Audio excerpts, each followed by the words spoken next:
Karur bypass முகமில்லா bike rider. Part 3. Arjun கேட்டார், நீங்கள் எப்படி இருந்தீர்கள்?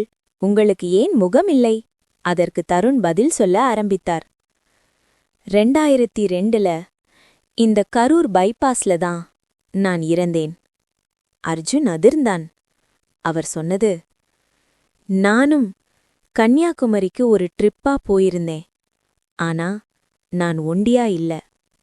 என் நண்பர்களோட பைக் ரேஸ் போட்டுக்கிட்டு வேகமா போனோம். அவங்க எல்லாம் முன்னாடி போயிட்டாங்க. அப்போ ஒரு ஃபோன் கால்.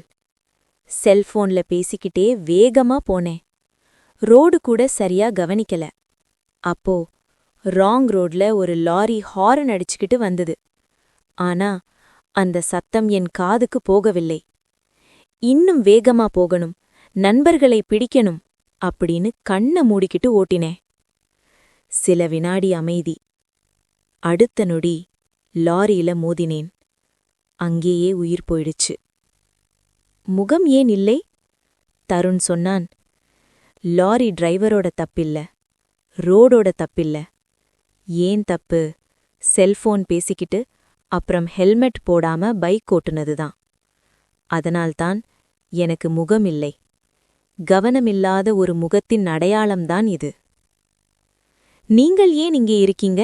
நான் அந்த நாளிலிருந்து இந்த ரோட்ல தனியா போற பைக் ரைடர்களை பாதுகாக்கிறது தான் என் வேலை. அவங்க என் மாதிரி கவனமில்லாமல் ஹெல்மெட் போடாம ஃபோன் பேசிக்கொண்டு போகக்கூடாது. என் போல உங்களுக்கு இந்த முடிவு வரக்கூடாது. இங்கேயே இருக்கேன். தருண் அர்ஜுனை பார்த்து சொன்னான், நண்பா, பத்திரமா வீட்டுக்கு போ. ஹெல்மெட் போடு, ஃபோன் எடுக்காத. நான் இங்கே காவல் காத்துக்கிட்டு இருப்பேன். மற்றொரு நாளில் சந்திப்போம். அடுத்த நொடி காற்று. ஒரு சத்தம். ஹெட்லைட் ஒலி மங்கியது. தருண் மறைந்தான். முடிவு? இல்லை. அர்ஜுன் அதிர்ச்சியோடும் ஆச்சரியத்தோடும் வீட்டுக்கு கிளம்பினான்.